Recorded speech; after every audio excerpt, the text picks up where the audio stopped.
বলছো যেন আমি না গেলে অনুজের জীবনটা ব্যর্থ হয়ে যাবে, অনুজের জীবনটা অচল হয়ে যাবে।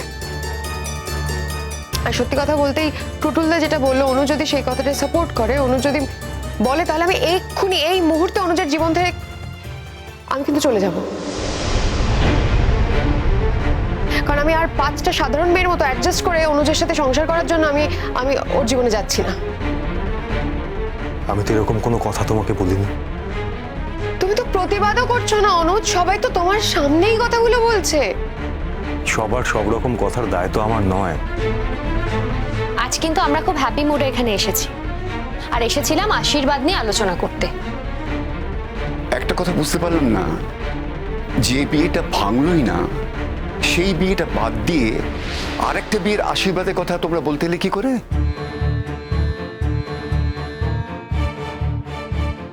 কি বলছো বাপি, বিয়েটা ভাঙবে না মানে?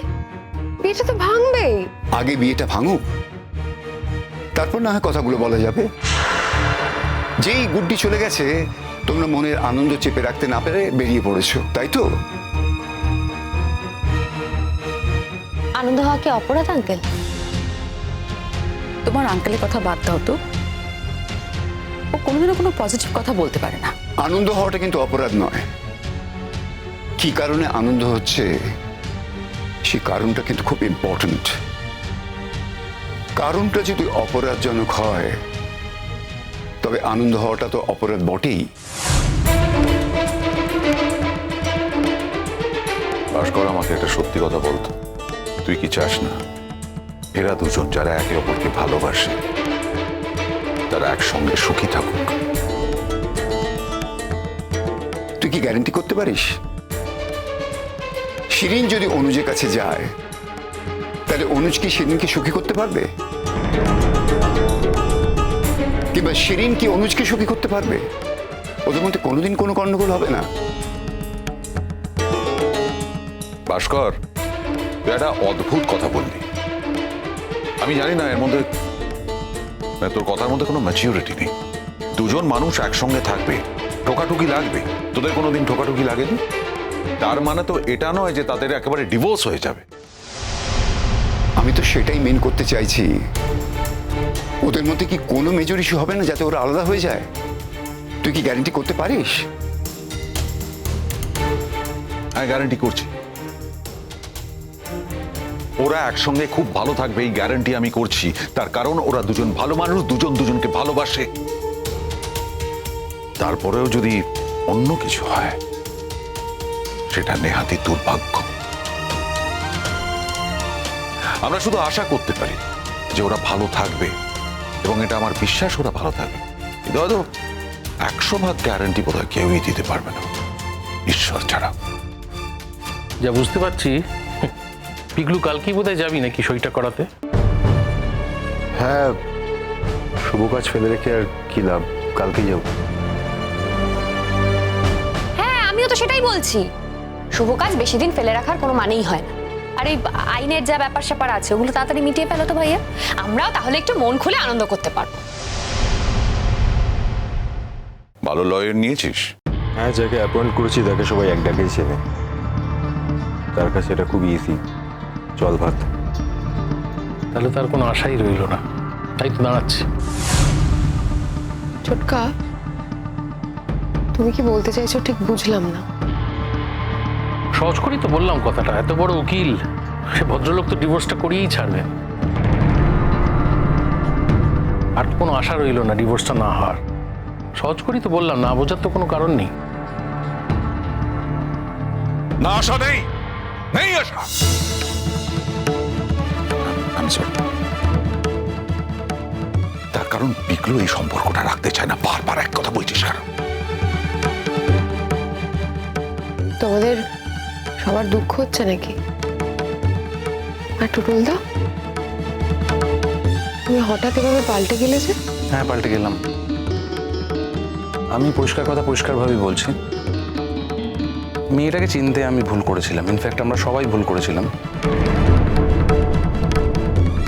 মেয়েটার প্রতি ইনজাস্টিস হয়েছে, এবং আমি কনসিয়াসলি ইনজাস্টিস করেছি, কনসিয়াসলি করেছি।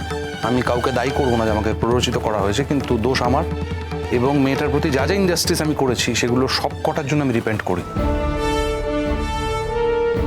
এক্স্যাক্টলি, আমারও মনে হয়েছে যে প্রথম দিকে এই বিয়েটা হওয়ার পর আমরা খুবই অপোজ করেছিলাম এই বিয়েটায়, খুবই অন্যায় করেছিলাম। পরে আমার বোধোদয় হয়েছে, আমি ভেবে দেখেছি যে একটা নির্দোষ মেয়ের প্রতি এরকম অন্যায় অবিচার করার তো কোনো অধিকার আমাদের নেই।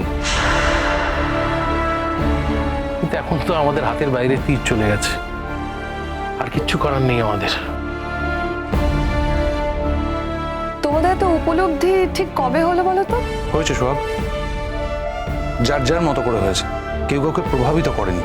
আমাদের যে উপলব্ধিটা হয়েছে সেটা যে সবার হবে এমনটা নাও হতে পারে। সিরিয়াসলি, শিরিনের বাড়িতে এসে আমরা এই কথাগুলো বলছি কেন? কারণ আমরা মানুষ। বুঝলাম না। না বোঝার কোনো কারণ নেই মেজদা। টুটুল বলতে চাইছে আমাদের মধ্যে এখনো মনুষ্যত্ব বলে জিনিসটা বেঁচে আছে, তাই এতগুলো কথা বলে গেলাম, না হলে বলতাম না। আচ্ছা অনুজ, তুমি কি করবে একটু পরিষ্কার করে বলো তো?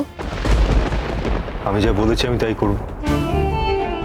আমি যাকে যা পারমিট করেছি সেই কথাই রাখবো। কালকে ওকে দিয়ে সইটা করিয়ে আনার পরে লয়ারকে দেবো, তারপরে যা ডেট দেবে যা হবে। কিন্তু মেয়েটা তো বাড়িতে নেই, তোমার জেঠুও তো বাড়িতে নেই। দাদা এখন ঠিক করেছে যে ওর সমস্ত ব্যবস্থা করে নিয়ে তারপরে বাড়ি ফিরবে, তাকে নিয়ে বেরিয়ে পড়েছে। কলেজ থেকে হোস্টেলের ব্যবস্থা করে তাকে ওখানে সেটেল করিয়ে তবেই ফিরবে। ভগবান জানে কি হয়েছে, তারাকে একেবারে হাতের মুঠোর মধ্যে করে নিয়েছে মেয়েটা। তাহলে অনুজ, তুমি কি তোমার জেঠু ওকে নিয়ে যেখানে আছে সেখানে গিয়ে সইটা করাবে? হ্যাঁ, তাছাড়া তো আর কোনো উপায় নেই। কিন্তু তাহলে তো তোমার জেঠু সাংঘাতিক আপত্তি করবেন। জেঠু আর আপত্তি করবে না, বরঞ্চ জেঠু বলেছে যে তোমার জীবনে তুমি যেভাবে ভালো থাকো তাই করো। সেটা তো রাগ করে বলেছে। আরে সে রাগ করে বলুন আর যাই করেই বলুন, বলেছেন তো। তুমি এরকম গম্ভীর হয়ে কথা বলছো কেন অনুজ? তোমার কি মুড অফ? আমার খামোকে কেন মুড অফ হবে? বারে তোমাকে আমি এই কদিন দেখছি, তো তোমার মুড অফ হলে বুঝবো না? তা মুড অফ কিসের জন্য? মেয়েটা বাড়ি থেকে বেরিয়ে গেছে আর তারপর ফাইনালি ডিভোর্সটা হচ্ছে সেই জন্য? স্টপ!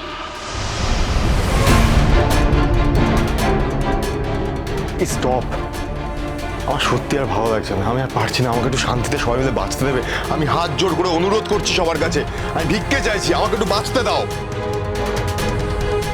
কি হয়েছে কি তোমার? এরকম রিয়াক্ট করছো কেন? সত্যি তো ছোট ভাই, এরকম কেন করছিস তুই? চুপ করবি? আমি বলছি আমার ভালো লাগছে না, কিচ্ছু ভালো লাগছে না আমার। আমি একটু শান্তি চাই। ঠান্ডা, ভালো না লাগার কারণটা কি? যে কারণে তোর ভালো লাগছিল না সেই কারণটা তো সরে গেছে, সরে যাচ্ছে। তাহলে এখনই তো তোর ভালো লাগার সময়। তুমি এইভাবে রিয়াক্ট করছো কেন? যাক, ভালো লাগলো দেখে যে তোমার মধ্যে এখনো কিছু ভালো রিয়াকশন আছে। আমার মনে হয় অনুজ, তুমি না একটু ভেবে দেখো, না ভেবে কোনো সিদ্ধান্ত নিও না।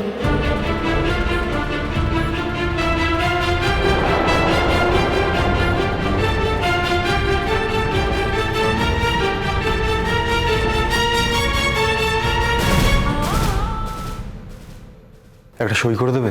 ডিভোর্স পেপারে? হ্যাঁ, সবকিছু যখন চোখে বুকেই গেছে তখন। বলুন কোথায় কোথায় সই করতে হবে?